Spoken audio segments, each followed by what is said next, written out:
أول حاجة مهمة جدًا هي الحضور، لمّا تبقوا في أي مكان أو حد بيتكلم معاكم، لازم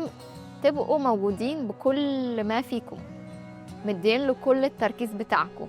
فما فيش مثلًا اللي هو أنتم مش سامعين هو بيقول إيه، أنتم بتحضّروا الرَد، لازم تعملوا حاجة وتتمرّنوا عليها برضه، هاعمل لكم فيديو عليها اسمها active listening، وهي إن أنتم تبقوا فعلًا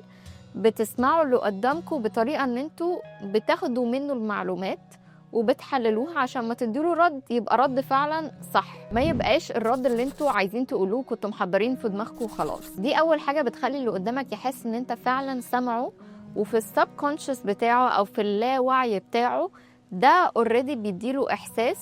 إنه أنت شخص مناسب إن هو يتكلّم معاه. تاني حاجة وغلطة بنعملها كتير أوي وهي الموبايل، لإن الموبايل في إيدينا على طول، فساعات كتير وحد مثلًا مكلّمنا نبقى ماسكين الموبايل في إيدينا، ييجي مثلًا notification فنبُص بس كده عليها بسرعة حتى لو مش باصين في الموبايل، بس نبُص بس عليها كده بسرعة، أو نبُص في الساعة أو الكلام ده كلّه.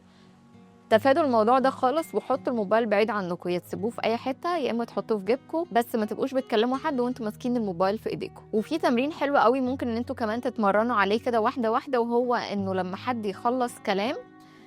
ما تبقوش متسرعين في الرد عليه،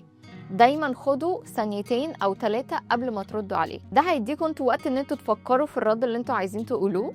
وتاني حاجة بيدّي مساحة للي قدامكم يحس إن أنتم فعلًا سمعتوا الكلام اللي هو بيقوله.